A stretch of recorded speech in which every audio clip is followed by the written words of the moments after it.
bonjour à tous. Vous êtes bien à la présentation de la santé de la recherche dans le cursus ingénieur de Centrale Supélec et de thèmes de recherche pour des TIPE de 2022. Je suis accompagné ce soir de Monsieur Emmanuel Audic, qui est notre référent santé à Centrale Supélec et puis qui complétera sa présentation, mais qui est la personne qui fera l'essentiel de la présentation ce soir. Pour ma part, je suis Adriano Cotta, donc de Centrale Supélec. J'ai en charge le développement de programmes et notamment toute une partie marketing dont je m'occupe actuellement là, en vous faisant cette présentation.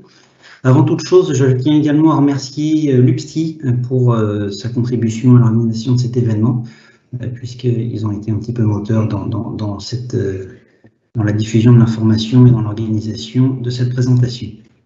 Alors, on va commencer tout de suite en entrant brièvement dans le sujet de Centrale Supélec. Alors, Centrale Supélec, en quelques chiffres, donc c'est la deuxième école d'ingénieurs de France. Nous avons 3 campus en France, donc un à Paris-Saclay, dans le sud de Paris, un Metz, un à Rennes. En termes d'employabilité et de réputation employeur, on est 7e pour la réputation mondiale pour les sujets de sciences et de techniques. Et puis, on est également membre fondateur de l'Université Paris-Saclay, qui, vous le savez sûrement, s'est classé 14e au classement de Shanghai ces dernières semaines. Et ce classement en cache d'autres encore un peu plus prestigieux, notamment la première place en mathématiques et la 9e place en physique. On a 370 enseignants et enseignants-chercheurs, 16 laboratoires, dont va vous parler M. Audic ce soir, et également 4200 élèves ingénieurs présents sur nos campus. Voilà brièvement. Alors également un rappel pour la page numéro 3, c'est que nous avons, je rappelle, pour cette année 2021, nous recrutons donc différents types de CPGE, les MP, les PSI, les PC, donc les MP 285, les PSI 185, en comptant également les candidats admis de l'étranger, des PC 157, des PT, pour lesquels il y a des places en apprentissage qui sont ouvertes, 45, des TSI 21, également avec des places en apprentissage. Et puis pour les étudiants et les enseignants de BCPST, je vous rappelle également que nous avons 11 places qui sont ouvertes à ces étudiants-là de BCPST avec une première année dédiée à Metz, dédiée parce qu'il est un peu plus encadré que on le fait par exemple pour les MP. Et puis dès la 2e année, les étudiants de BCPST réintègrent la voie normalement comme n'importe quel autre étudiant. Toutes ces formations-là atteignent le même diplôme, le diplôme d'ingénieur Centrale Supélec. À Centrale Supélec, qui est la fusion de Centrale Paris et de Supélec, et qui est définitive, et il n'y a pas 2 cursus, il n'y en a plus qu'un, sur lesquels ces étudiants-là peuvent entrer. On ne délivre qu'un seul diplôme, qu'on soit en apprentissage ou qu'on soit dans la voie étudiante, qu'on soit à Metz, qu'on soit à Rennes, qu'on soit à Paris, et quelle que soit la CPGE d'origine. Donc l'étudiant qui vient de MP Étoile à Louis-le-Grand, ou celui qui vient d'une petite TSI toute nouvelle, aura le même diplôme à la fin du moment qu'il remplit les conditions de validation du cursus. Et également, à titre d'information, je précise qu'on a des licences 3, donc 75 places ouvertes cette année, via le concours universitaire de Centrale Supélec. Ces étudiants de licence 3, ce sont essentiellement des étudiants qui viennent de mathématiques, de physique et de mécanique, mais on est également ouvert aux étudiants de chimie, de biologie et d'autres formations de ce type-là, à condition qu'il y ait des connaissances en mathématiques et en physique qui sont suffisantes. Et également, nous recrutons des DUT et des ATS, donc les classes préparatoires ATS, à hauteur de 20 étudiants par an, et cela uniquement pour l'apprentissage. Alors, je laisse maintenant la parole à M. Audic, qui va peut-être compléter sa présentation, et puis je vous reparlerai en toute fin de présentation. À vous, Emmanuel. Merci Adriano. Donc, bonjour à toutes et à tous. Voilà, simplement pour dire que je suis effectivement référent santé à l'école et je suis professeur et je suis aussi chercheur dans un laboratoire qui s'appelle le laboratoire GIPS. Donc Adriano l'a rappelé à l'occasion de la fusion de Centrale Paris et de Supélec, nous avons conçu un nouveau cursus et voici la structure de ce cursus sur les 3 années. Et vous voyez qu'il y a une structure en séquence avec une alternance donc sur les 3 années et avec une alternance entre des séquences générales et des séquences thématiques sur les 2 premières années. et je vais m'intéresser plus particulièrement à ces séquences thématiques. Vous voyez qu'elles ont été conçues dans le cadre de la démarche ingénieur, avec une première étape sur un système complexe de modélisation. Puis à partir du moment ou de l'instant où on a modélisé un système, on peut avoir des sorties, donc on a de l'information, et ça c'est la séquence numéro 4. Et puis si on a de l'information, ben, on va pouvoir rentrer des consignes. Et donc on a une approche plus contrôle-commande, donc c'est la séquence modélisation fonctionnelle et régulation. Et une fois qu'on a un système qui est commandé, eh bien on peut passer à la phase d'optimisation, c'est la séquence 7. Et en fait, chacune de ces séquences thématiques, de ces 4 séquences thématiques, va être appliquée à un secteur ou à un domaine. Et ces domaines vont être proposés par ce qu'on appelle des dominantes. Alors, on a 8 dominantes qui apparaissent ici en rouge: informatique numérique, grand système en interaction, maths et data science, construction ville-transport, système communicant et objets connectés, physique et nanotechnologie, vivant, santé, environnement, et je vais pas mal parler de cette dominante ce soir, et enfin énergie. Et à chacune de ces dominantes, vous voyez qu'on a de 2 à 4 mentions, et donc ces mentions, elles interviennent sur la dernière année, sur la 3e année, également organisées en séquence, mais je vais revenir dessus dans un instant. Donc chacune de ces dominantes va proposer des exemples d'applications sur chacune de ces séquences thématiques. Et donc si je me concentre plus particulièrement sur ce qui est lié à la santé, eh bien, par exemple sur la séquence 2 de modélisation, eh bien, dans le domaine des sciences du vivant, on aura une séquence qui est intitulée bioingénierie, avec de la modélisation de biomatériaux pour la reconstruction osseuse, on en reparlera tout à l'heure, et puis de modélisation du développement de biofilms, qui peut avoir, je dirais, un impact fort sur tout ce qui est infection nosocomiale, et puis aussi qui a des impacts dans le secteur de l'énergie. On a aussi une séquence dans le domaine de la dynamique des solides indéformables. Donc c'est une séquence intitulée robotique médicale, où vont être traités 2 exemples, soit des robots polyarticulés de radiologie vasculaire, soit des robots de chirurgie mini-invasive.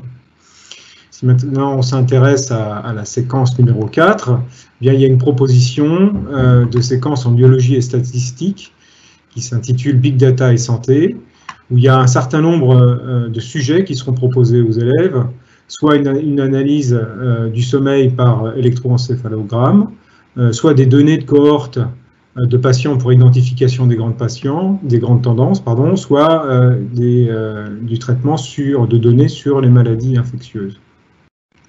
Pour ce qui concerne la séquence 5, donc de modélisation fonctionnelle et régulation, bien on pourra avoir, et ça c'est sur le campus de Metz, une commande d'une chaîne de motorisation, donc c'est de l'assistance et de l'autonomie de la personne, et ce qui est proposé aux élèves, c'est une conception d'un fauteuil roulant motorisé, avec l'appui d'un acteur industriel important dans ce domaine. Et puis sur Rennes, donc, pour ce qui est des communications à haute performance énergétique, il y a des systèmes intelligents et embarqués pour la santé qui sont designés. Et l'idée, ce qui est proposé aux élèves, là, c'est de concevoir des systèmes pour la régulation personnalisée de la glycémie. Enfin, sur la séquence 7, en 2e année, on a ici 2 propositions. Une qui relève du génie industriel. Donc, c'est de l'optimisation des gestions de flux et de systèmes complexes. Et ici, l'exemple d'application, c'est la gestion de flux en supply chain des bouteilles de gaz. Et enfin, sur le campus de Rennes, donc il y a de l'analyse d'images et de sons 2D, 3D. Et l'objectif ici, c'est de faire du décryptage et de l'analyse automatique des comportements non verbaux. Donc, vous voyez que les aspects santé sont abordés dès la 1re année et bien sûr approfondis la 3e année pour les élèves qu'ils souhaitent, c'est-à-dire qu'ils auront candidaté à la dominante vivant, santé, environnement, et au sein de ces dominantes sur 2 mentions sur lesquelles je vais revenir dans un instant. Donc voilà la structure de la troisième année, cette fois-ci en version horizontale, où vous voyez qu'il y a une alternance de séquences qui vont être plutôt sectorielles ou technologiques. Donc là, ça va être vraiment orienté mention dominante. Et puis, des séquences de filières métiers. Donc typiquement, c'est des alternances de 2 semaines, 8 semaines, 2 semaines, 8 semaines, etc. Pour se terminer environ à la mi-avril, où il va y avoir le départ pour le stage de fin d'études, qui sera validé à la fois par la filière métier et par la mention. Donc, dans le domaine de la santé et de l'environnement, avec la dominante associée, on a deux mentions, une mention environnement production durable et la mention que je vais appeler santé qui s'appelle healthcare et services en biomédical. Donc, les élèves des deux mentions sont rassemblés pendant la première séquence, qui est la séquence dominante, puis ensuite on a une bifurcation, un Y, et les élèves se retrouvent répartis dans leur mention pour les deux séquences qui font suite. Donc cette troisième année de spécialisation en environnement et santé avait débuté dans le cursus Central Paris, avec l'option biotechnologie. Et vous voyez qu'entre sa création en 2016 jusqu'en 2019, eh bien, on a obtenu des effectifs croissants et à l'occasion du nouveau cursus, donc qui a débuté pour la troisième année, qui a été mis en œuvre pour la première fois cette année, en 2020, eh bien, cet intérêt des élèves ne s'est pas démenti. Et pour l'année prochaine, on a un effectif de 65 élèves. Donc, on voit bien qu'il y a un attrait des élèves pour tout ce qui relève de l'environnement et de la santé, et puisqu'on en parle ce soir, particulièrement de la santé, puisque sur l'effectif 2021-2022, vous voyez qu'on a 41 élèves sur la mention healthcare et services en biomédical et 24 sur la mention environnement et production durable. Donc sur cette séquence dominante qui joint les élèves des deux mentions, l'idée, puisque le vivant est l'élément commun de ces deux mentions, c'est d'apporter des compléments nécessaires, aussi bien pour l'environnement que pour la santé, avec des rappels et une mise à niveau sur les concepts du vivant, la biologie, la microbiologie et la génomique. Et puis ensuite, on revient sur les sciences de l'ingénieur avec la modélisation et les méthodes numériques appliquées au vivant, les méthodes de machine learning, donc d'apprentissage, de biostatistique, et puis les élèves débutent un projet industriel, donc avec un partenaire entreprise ou académique, avec un laboratoire ou un institut, et sur un volume horaire de 140 heures qui sont dégagées au niveau de l'emploi du temps, de fin octobre jusqu'à la mi-avril. Et maintenant, je vais parler de la mention, healthcare et services en biomédical. L'objectif, les objectifs de cette mention, c'était de former, et c'est toujours de former des ingénieurs qui, dans une démarche éthique, on apporte beaucoup d'importance à l'aspect éthique, d'analyser des données, donc on est dans le domaine de l'exploration et de la classification, de développer des technologies innovantes pour les dispositifs médicaux, et enfin d'améliorer, après une phase d'analyse, l'efficacité des systèmes de soins, et ce, à plusieurs échelles, à l'échelle d'un service, à l'échelle d'un département, à l'échelle d'une région, etc. Donc ces ingénieurs formés pourront exercer des métiers dans le domaine de leur R&D, en secteur industriel, le métier de chef de projet, les métiers du conseil, bien sûr les métiers de la recherche, et puis avec une dimension entrepreneuriale. À titre d'exemple, sur la promotion de cette année, nous avons 3 projets entrepreneuriaux qui sont dégagés avec la création d'entreprises, de start-up, et qui vont perdurer jusqu'à la fin de cette année civile. C'est-à-dire perdurer, c'est-à-dire qu'ils vont continuer leurs travaux, continuer à développer l'entreprise avec bien sûr le soutien de l'école. En termes de secteur d'emploi, on aura bien sûr les établissements de santé, les prestataires de services, l'industrie pharmaceutique, les sociétés de services, tout ce qui relève de l'imagerie médicale, des dispositifs médicaux et enfin les cabinets de conseil et de stratégie. Au niveau de la mention, on a 3 partenaires académiques qui sont extrêmement importants. Tout d'abord, l'Institut de formation supérieure biomédicale, l'IFSBM de Paris-Saclay, qui est un institut qui vise à complémenter la formation des ingénieurs qui se destinent au secteur de la santé, qui est situé à l'Institut Gustave-Roussy et avec qui on travaille depuis de nombreuses années. Et dans le cadre de la mention, on propose aux élèves 6 unités d'enseignement de l'IFSBM, sachant que pour valider le diplôme universitaire proposé par l'IFSBM, il faut valider 10 unités d'enseignement. Et en fait, dès la 2e année du cursus central Supélec, on propose aux élèves de suivre un certain nombre d'unités d'enseignement proposées par l'IFSBM, en réalité 4 quand c'est possible. Et l'expérience montre que c'est largement possible, ce qui fait que la même année, ces élèves auront bien sûr le diplôme ingénieur central Supélec et simultanément le DU, le diplôme universitaire de l'IFSBM. Deuxième partenaire extrêmement important, c'est le M2 de neurosciences et neuroingénierie de Paris-Saclay. Et ici, on a eu la chance qu'au moment où on concevait cette 3e année de mention, côté central Supélec, et bien côté Paris-Saclay, il y avait une remise à plat des programmes de Master 2. Et on a pu se coordonner de telle façon à ce que sur la mention healthcare et services en biomédical, on a 3 unités d'enseignement qui sont aujourd'hui mutualisées entre les 2 formations.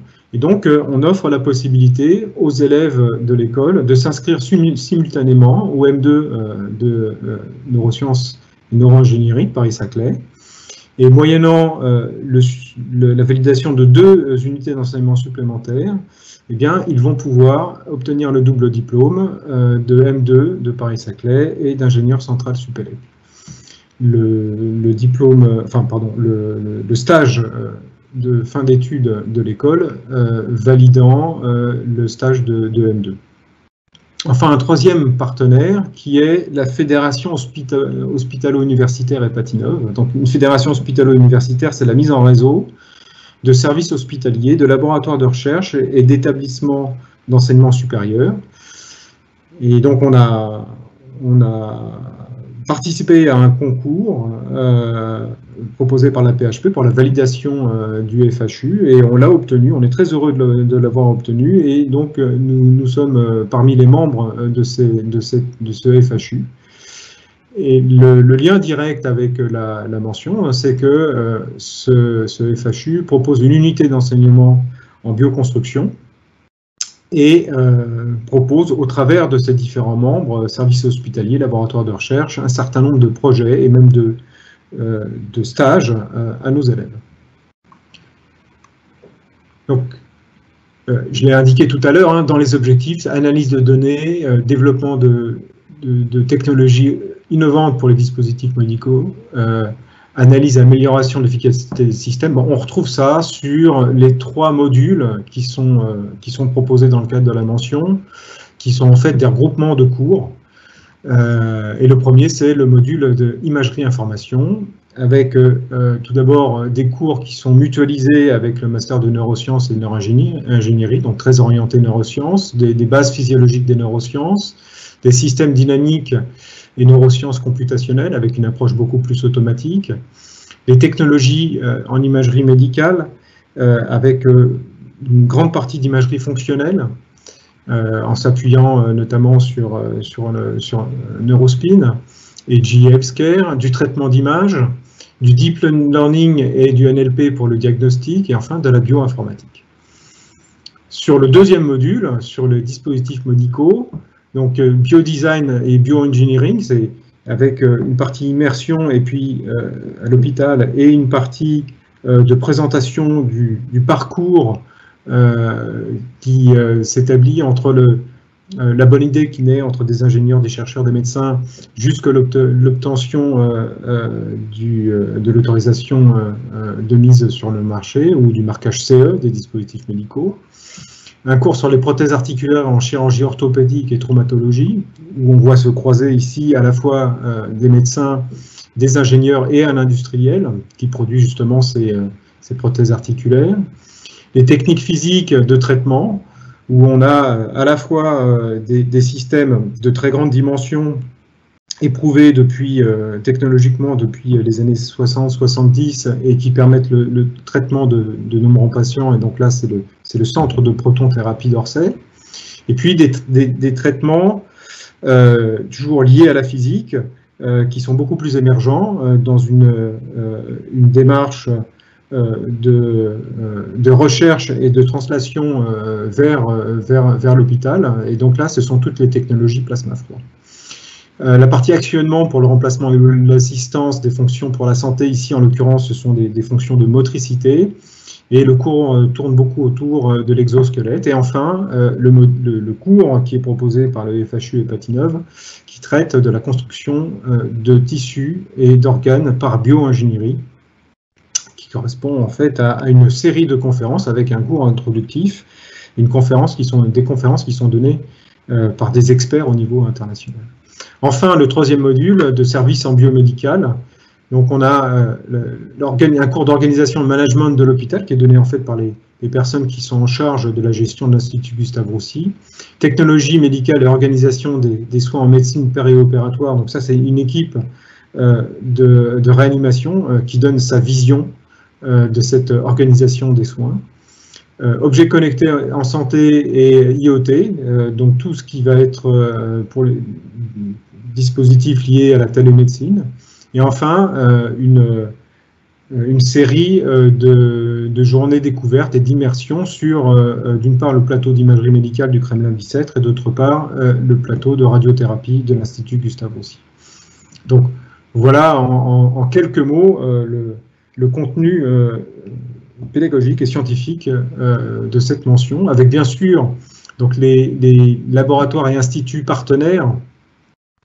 Donc, au-delà de ceux que j'ai déjà cités, bien sûr, la PHP, l'INSERM, le laboratoire Biomaps, l'Institut Curie, je l'ai déjà cité, le CEA au travers de différents départements, le service hospitalier Frédéric Joliot ou le laboratoire Neurospin que j'ai déjà cité. Et puis, on a des entreprises partenaires du secteur du médicament, Ipsen, Servier, télémédecine pour tout ce qui va être IoT,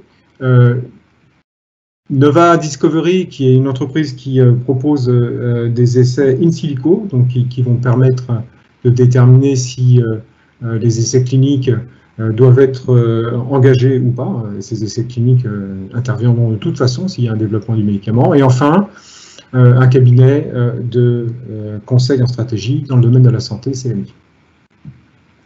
Donc voilà, j'en ai terminé sur la présentation du cursus, ou plutôt de la santé au sein du cursus central Supélec. Et je voudrais vous dire quelques mots sur la recherche dans l'école, puisque, bien évidemment, on est tous des enseignants-chercheurs, et bon nombre de ces cours qui sont donnés par des collègues qui travaillent dans les laboratoires de l'école, même au-delà de l'école.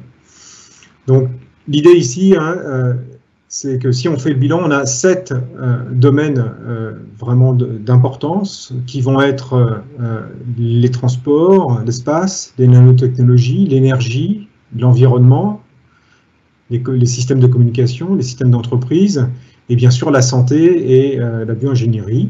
Donc c'est celui-ci qui va nous intéresser. Et en faisant le tour des activités qu'on a dans les 8 domaines scientifiques de l'école, à savoir donc tout ce qui est génie industriel, l'informatique, le génie électrique, le signal, les signaux et systèmes, l'automatique, les maths appliquées, la physique appliquée, le génie mécanique et la science des matériaux, on se rend compte que tous ces domaines scientifiques sont ou ont un certain nombre d'activités qui sont liées à la santé.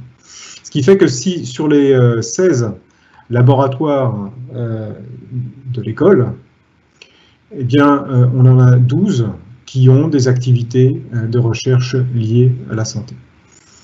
Donc, je ne vais pas tous les citer, mais ces 12, on les retrouve ici sur cette cartographie, où on va avoir des recherches qui sont orientées sur les matériaux pour la santé.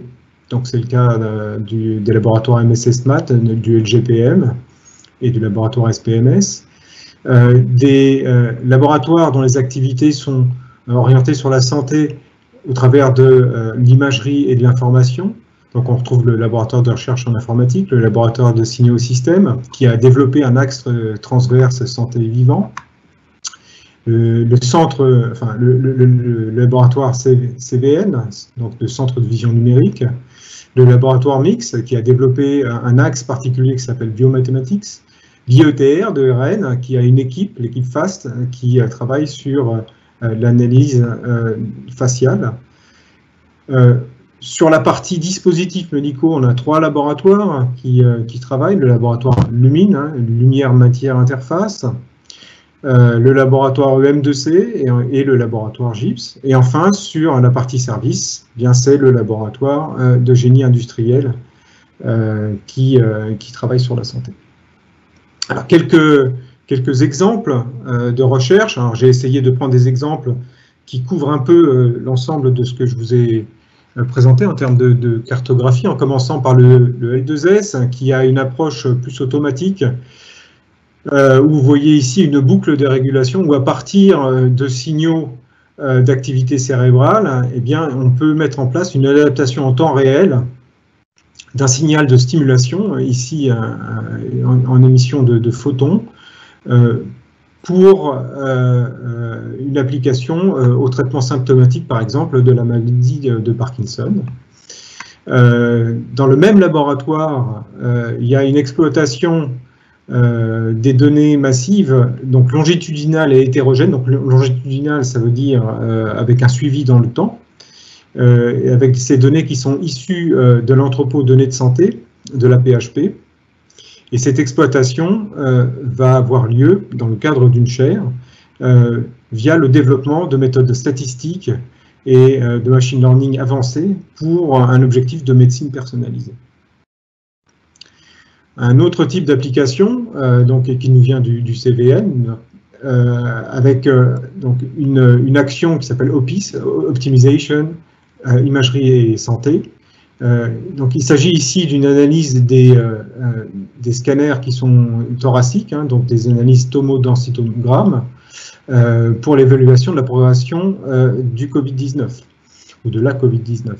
Donc l'idée ici, c'est de mettre en place une segmentation automatique des lésions et en mettant en œuvre donc ce qui illustre la figure à droite, un réseau neuronal profond et qui va automatiquement détecter les régions pulmonaires qui sont infectées par la Covid. Et donc là, c'est à partir de cette image, de ce scan-là, on obtient ici de façon prédictive une segmentation des lésions qui sont liées à la Covid.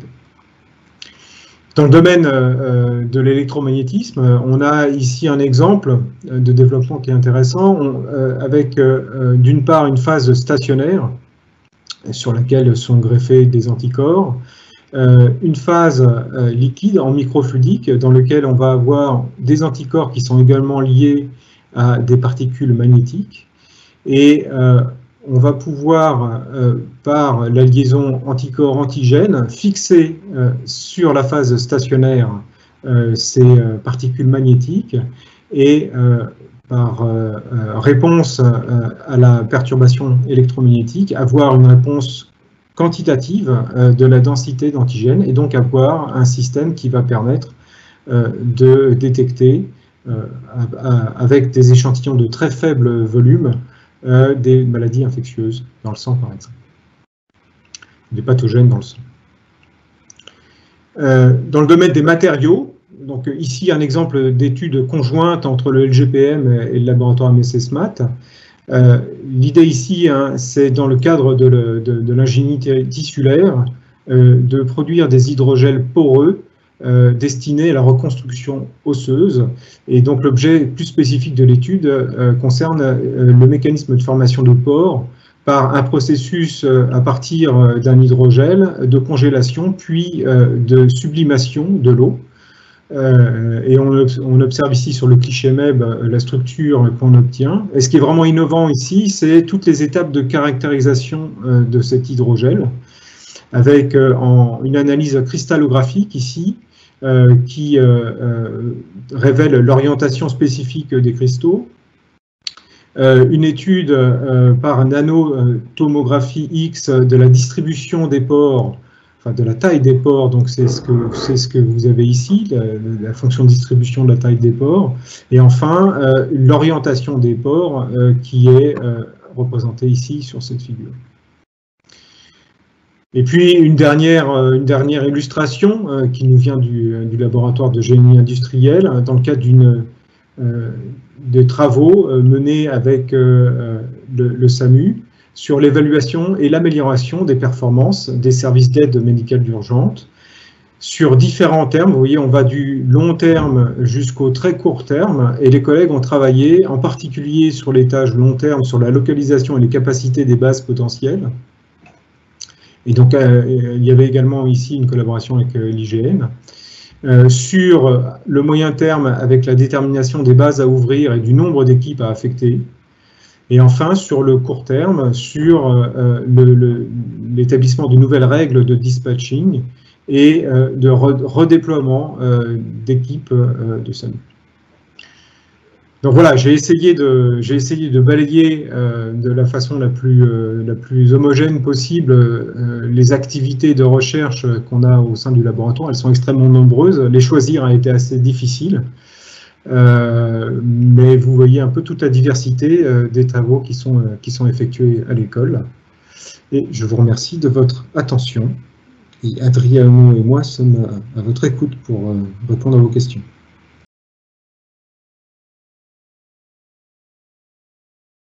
La réponse est malheureusement non. Il existe des passerelles entre le diplôme d'ingénieur et les études de médecine. Ces passerelles sont possibles donc depuis le niveau ingénieur jusqu'à la 2e ou la 3e année des études de médecine. Donc nous avons là, par exemple, dans la promotion actuelle, nous avons 4 élèves qui vont poursuivre sur des études de médecine en utilisant cette passerelle vers la 2e ou la 3e année, très probablement vers la 2e année. Il y a une réflexion, pour compléter un peu la réponse, il y a une réflexion qui est en cours actuellement dans le cadre de Paris-Saclay sur la proposition d'un programme qui sera très sélectif, hein, donc qui va concerner par an une vingtaine d'étudiants qui pourront provenir pour moitié de médecine et de pharmacie et pour une autre moitié des écoles d'ingénieurs. Et l'idée, c'est de former effectivement des chercheurs qui seront à la fois médecins et ingénieurs, et avec une obligation, c'est pour ça que je parlais de chercheurs, avec une obligation de faire une thèse pendant le cursus avant de terminer les études de médecine. Donc c'est quelque chose qui est donc envisagé, mais rien ne se fait à l'école avant d'être diplômé ingénieur central Supélec.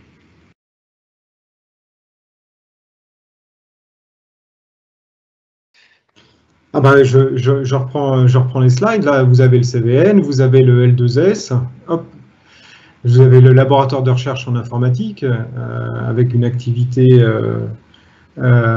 qui est forte sur notamment la bioinformatique. Donc le mix. Oui, il faut.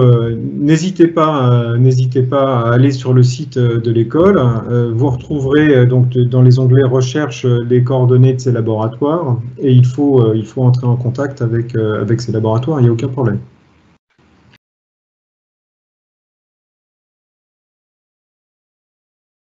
C'est les grandes questions qu'on a toujours dans le domaine de l'ingénierie, hein, c'est-à-dire qu'on peut tout à fait modéliser un dispositif. Le tester le modèle, mais ce qu'on aime bien faire aussi, c'est à un moment donné valider le modèle par l'expérience, surtout pour un dispositif qui a l'air d'être un dispositif médical. Donc une première approche correspond donc à une phase de modélisation.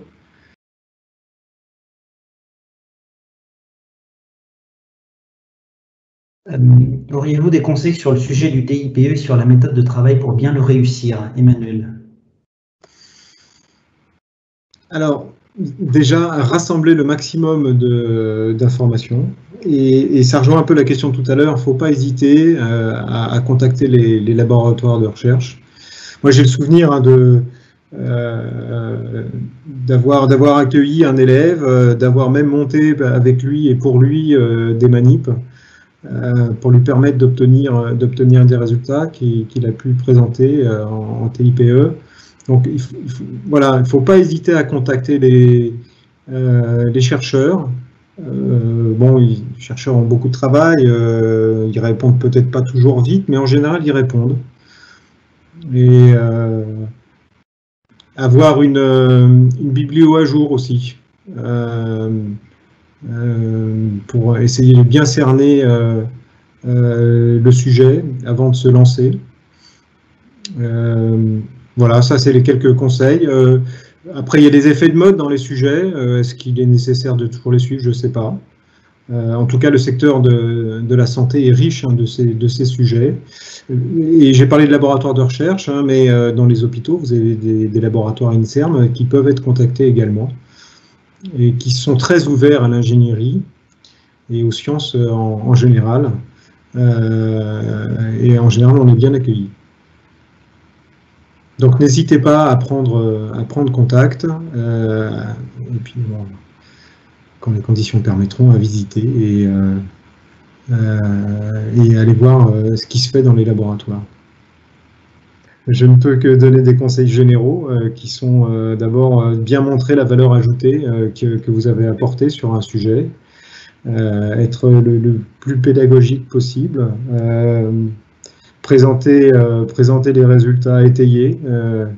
Quand vous affirmez quelque chose, eh bien, il faut l'étayer, soit pour une référence bibliographique, soit par une mesure. Ne pas oublier qu'un résultat de mesure, c'est à la fois, de mesure expérimentale, j'entends, c'est à la fois une valeur moyenne et puis un écart type. Donc, pour avoir un aperçu, enfin, donner l'information de l'erreur de mesure.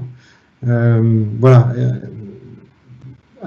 Présenter quelque chose, et ce que je dis là, c'est des conseils qu'on donne aux doctorants, c'est des conseils qu'on donne aux jeunes chercheurs quand ils présentent leurs résultats, c'est présenter quelque chose de solide, d'étayé, et le présenter de la façon la plus didactique possible.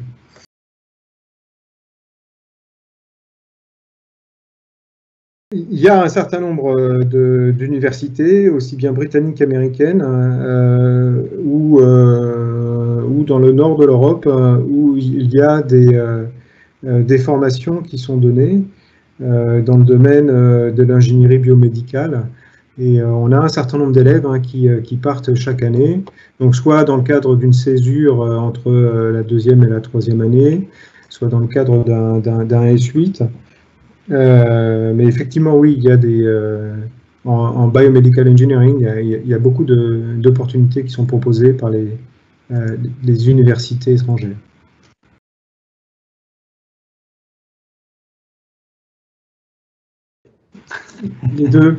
Les deux, mais ayez en tête que quand vous allez traiter un sujet entre guillemets plus accessible, ça veut dire qu'il est très bien connu des membres du jury qui vont vous évaluer. Et donc, c'est là que toutes les qualités de rigueur vont prendre leur sens. Au contraire, quand c'est un sujet dit de pointe, donc qui n'est pas forcément parfaitement connu par les membres du jury, ça va demander en plus un effort de pédagogie, de façon à bien démontrer en quoi c'est vraiment en pointe, et si c'est en pointe, et si les gens travaillent dessus, quel est l'intérêt, et quel est l'état de l'art actuel sur ce sujet qui est à la pointe. Mais pour moi, les deux sont pertinents, et puis on peut aussi compter sur la curiosité des membres du jury qui éventuellement peuvent découvrir une activité de recherche qu'ils ne connaissaient pas auparavant.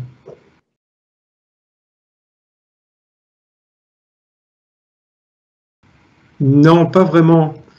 Alors, génétique, ça va être plus par les approches de traitement de données massives.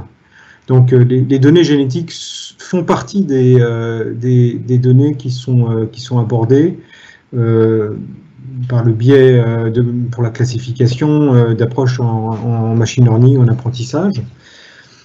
Mais en soi, non, il n'y a pas de...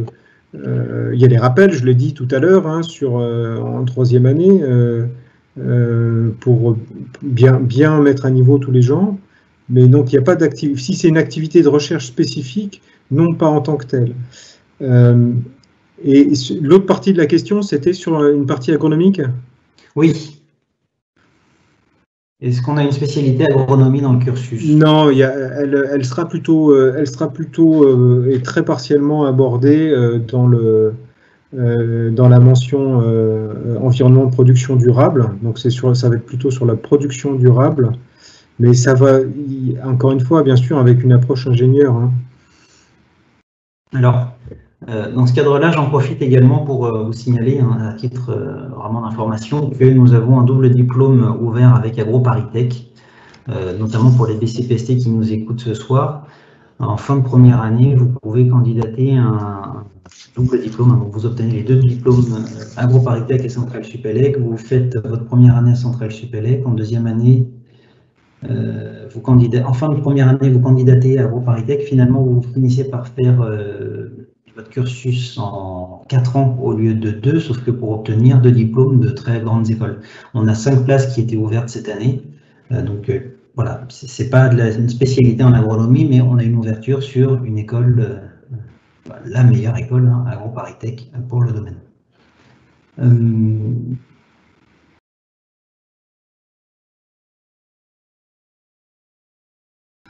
Ça, c'est certain. Et la prévention, ça touche à beaucoup d'aspects qui sont abordés. Donc, d'une part, tout ce qui va être imagerie, parce que l'imagerie médicale est énormément utilisée pour la prévention. Ça va toucher des sujets de recherche liés aussi à l'immunologie. C'est ce qu'on vit cruellement en ce moment avec la pandémie. Donc pensez à tous les tests PCR, etc. Ça quelque part, c'est de la prévention, parce que c'est ce qui permet la connaissance de la propagation du virus permet de limiter sa propagation. Donc oui, le terme de prévention a toute sa place. La notion ou la dimension prévention a toute sa place. Ça, c'est clair.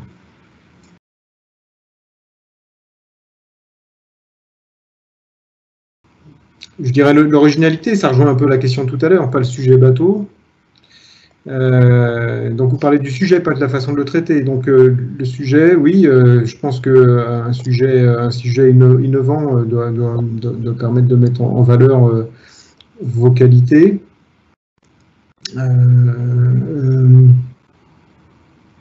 Est-ce qu'il doit être en relation avec des préoccupations sociétales d'aujourd'hui? Je pense que oui. Ça va être un deuxième critère. Mais c'est avant tout, me semble-t-il, la façon dont vous le traitez, c'est la rigueur que vous apportez, la profondeur des connaissances qui sont explorées, et éventuellement aussi quelque chose qui est très pratiqué à l'école, c'est la prise de recul. C'est-à-dire se dire, ben voilà, qu'est-ce que m'a apporté cette étude menant au TIPE, quel est l'état de l'art, quelles sont les voies qui seraient intéressantes d'explorer par la suite, etc.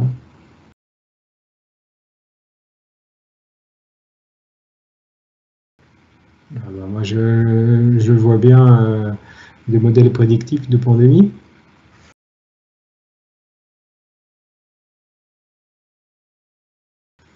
Oui, tout ce qui va être du traitement d'eau, du traitement de l'air, et singulièrement en ce moment, en période Covid, on sait très bien que le SARS-CoV-2 voyage très bien dans les aérosols. On se pose même la question de savoir si c'est pas important d'aller traiter l'air que de traiter des surfaces. Oui, et là on rentre dans le domaine de la prévention. Et oui, on peut faire les techniques et méthodes et technologies mises en œuvre peuvent faire appel, entre autres, à la thermodynamique, oui, pourquoi pas, mais à d'autres domaines également.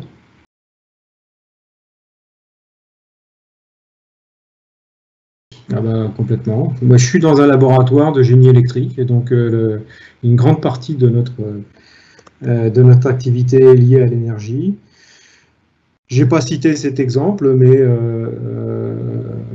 il y a des travaux sur des actionneurs.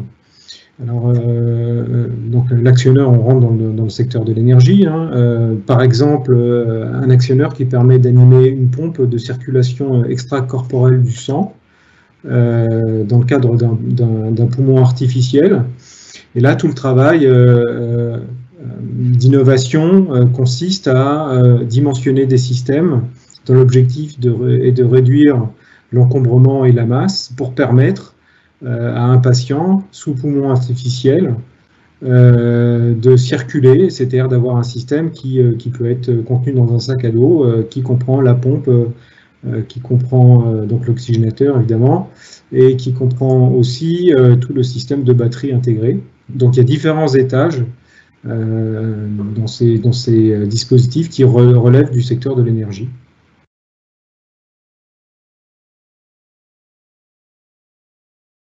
C'est pas une mauvaise idée parce qu'il y a une dimension matériaux, il y a une dimension mécanique, une dimension, une partie dimensionnement. Je sais qu'aujourd'hui il y a encore des travaux de recherche qui se conduisent sur ces sujets-là. Alors associés à des cas très particuliers. Donc je parlais tout à l'heure de l'oxygénateur sur un système de poumon artificiel. Il faut quand même qu'il y ait un accès veineux, donc il y a un système de canule, et on utilise des systèmes de stent. Donc oui, mais pas forcément un stent coronarien habituel, et essayer de chercher des applications spécifiques qui vont appeler de l'innovation.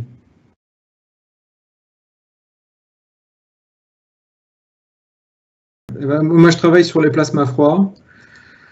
Donc, je vais en profiter, je vais vous montrer. Voilà, vous voyez la figure là où on voit un phénomène lumineux. Ça, c'est un plasma froid. C'est le gaz ionisé qui va avoir beaucoup de propriétés, des propriétés électrostatiques, puisqu'on ionise le gaz, donc on crée des ions.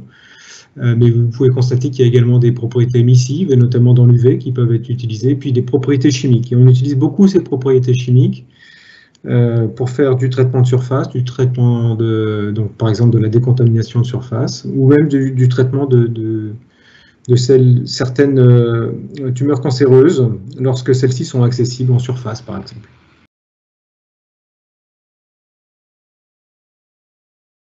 Il y a des micronageurs qui sont grands, des micronageurs, qui sont des bactéries qui ont des flagelles et qui peuvent se déplacer très efficacement. Et donc, on essaye toujours de s'inspirer de la nature, de ce qui existe. Et le monde vivant est extrêmement riche de ces sujets. Donc oui, pourquoi pas, un micronageur flagellaire.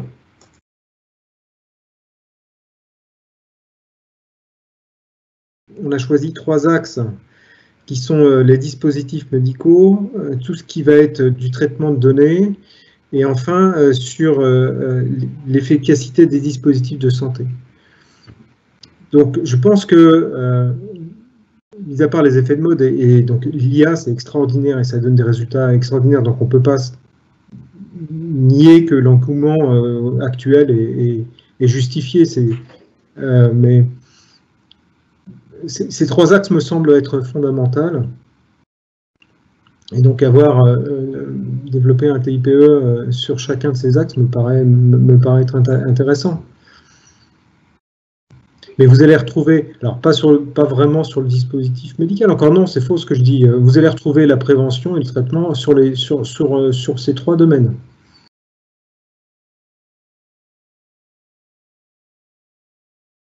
Soyez investis, croyez à ce que vous dites. entraînez-vous, soignez le langage corporel, tous les éléments, le ton, le rythme, tous les éléments qui vont pouvoir convaincre le jury de votre motivation, de la confiance que vous avez dans les résultats que vous présentez ou dans les arguments que vous avancez.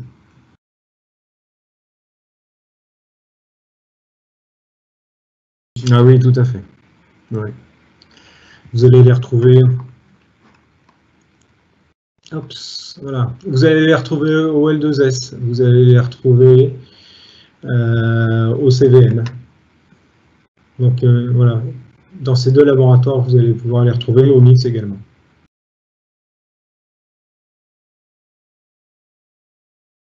Il s'agit d'hydrogel hein, pour la reconstruction osseuse, mais il y a encore d'autres matériaux sur lesquels il y a les travaux qui sont effectués. Alors, il y a les matériaux dans la masse, c'est-à-dire la formulation de matériaux, mais il y a aussi du traitement de surface de matériaux.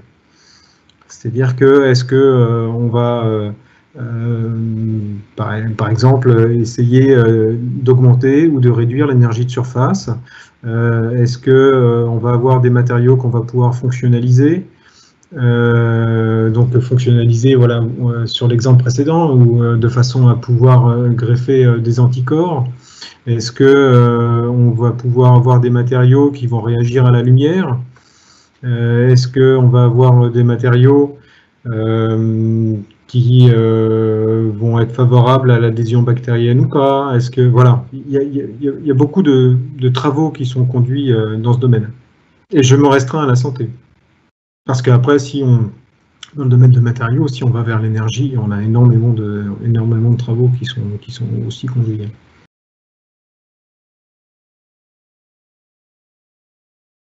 Oui, je pense que oui. Oui, c'est primordial. Oui, c'est pas... si vous présentez un état de l'art, donc typiquement des travaux qui ont été effectués par d'autres, votre valeur ajoutée, ça va être de faire apparaître les points les plus saillants, ça va être de l'organiser, ça va être votre valeur ajoutée, ça aussi le caractère exhaustif de la recherche bibliographique, la hiérarchisation des priorités. Enfin oui, il y a une valeur ajoutée de toute façon, et elle doit être valorisée, absolument.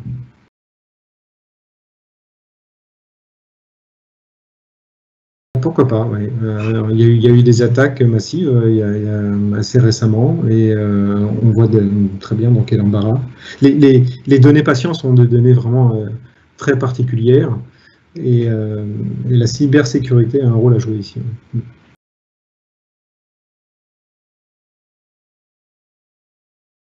Oui, je pense que c'est un sujet intéressant et qui est une interface entre l'énergie et le monde du vivant, avec de possibles applications à la santé. Donc ça se défend.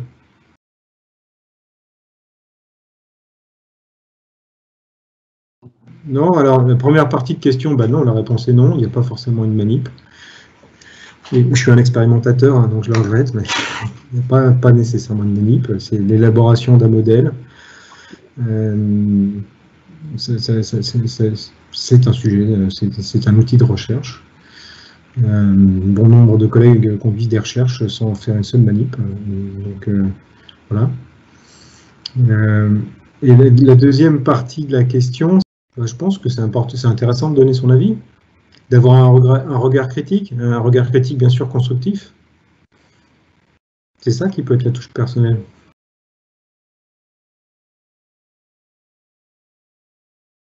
Ah bah déjà dans la mer, avant que ça se retrouve dans la banquise. Là, il y a un problème environnemental majeur. Je dirais qu'il y a un problème sanitaire également, parce que finalement, on les consomme, ces microparticules de plastique, parce qu'on mange du poisson. Donc oui, c'est un problème environnemental et sanitaire.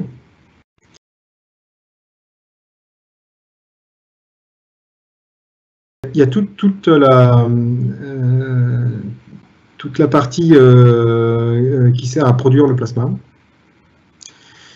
Donc dans les travaux que nous on conduit, on le fait avec des générateurs haute tension. Donc il y a toute la partie électronique de puissance, qui permet de concevoir des générateurs. Et puis, il y a toute la partie analyse. Donc,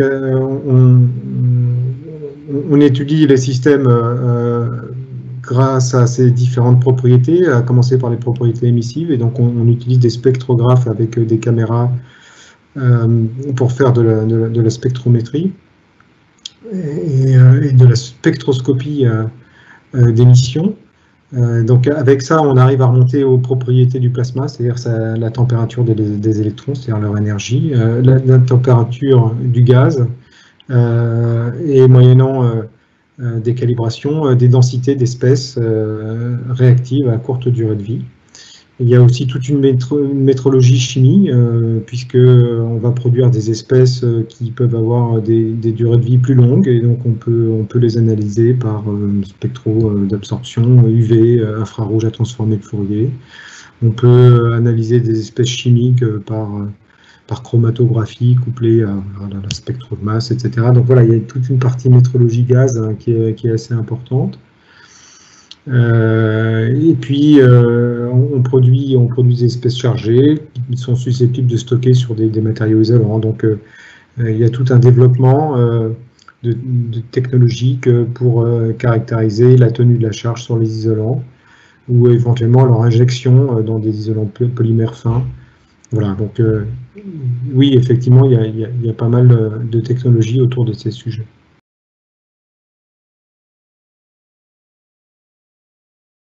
Alors, quand faire une expérience, ça, je ne sais pas encore, mais ce que j'en pense, c'est que ça mérite d'être regardé de près. Dans le domaine de l'électromagnétisme, on a des collègues au GIPS qui font les mesures de rayonnement, donc avec des chambres réverbérantes bon, tout un tas de. Là, je suis un peu en dehors de mon secteur de spécialité, mais il y a des collègues qui se penchent sur ça. Alors, l'ingénieur, lui, fait des mesures et confronte ces mesures aux normes. Et c'est le médecin qui doit juger s'il y a un risque pour la santé. Donc, l'ingénieur ne dira pas il y a un risque pour la santé. L'ingénieur dit voilà, il y a telle dose, on est au-dessus, en dessous des normes, etc. Mais la réponse santé, elle est donnée par le médecin. Et ça, c'est un bon exemple de coopération indispensable entre l'ingénieur et le médecin.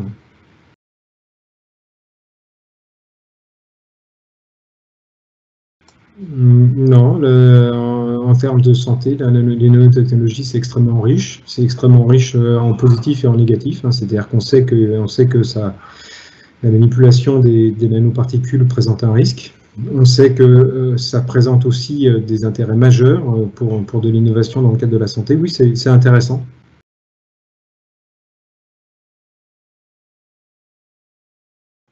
Eh bien, écoutez, nous vous remercions. Nous espérons avoir répondu à un maximum de questions et que ça vous aura été utile. Et nous sommes conscients que nous n'avons pas répondu à tout, loin de là. Oui, et que les questions vont encore arriver dans les prochains jours par email. Ça, je n'ai aucun doute par rapport à ça. N'hésitez pas à nous écrire et à m'écrire à moi si jamais vous voulez obtenir davantage d'informations sur la présentation, sur des actions de communication et puis sur le diaporama. Si jamais vous avez des questions à poser au laboratoire, n'oubliez pas que vous pouvez consulter directement la page le site internet de Centrale Supélec dans sa section recherche, où vous avez l'ensemble des adresses des laboratoires qui sont mises à votre disposition. Et puis, bien, nous vous remercions. Je remercie une dernière fois également l'UPSTI pour sa collaboration et sa participation à l'organisation de cet événement. Et Emmanuel, je vous laisse peut-être un petit mot. Merci de votre attention. Moi, je suis ravi de présenter les activités d'enseignement et de recherche dans ce secteur de la santé qui sont conduites à Centrale Supélec. Et puis, je suis très content aussi de constater que nos élèves répondent très positivement à cette offre. Et on a des élèves qui ont une conscience vraiment aiguë de ce qui va être important pour leur carrière professionnelle. et du rôle qu'ils vont jouer dans la société. Et effectivement, la santé, quand on travaille dans le secteur de la santé, même si on n'est pas médecin, dans l'ingénierie, dans la recherche, eh bien, on sait pourquoi on travaille, on sait pourquoi on se lève le matin. Et les élèves sont extrêmement sensibles à ça. Et donc, j'espère compter un certain nombre d'entre vous dans les effectifs de l'école et durant les cours liés à l'ingénierie pour la santé.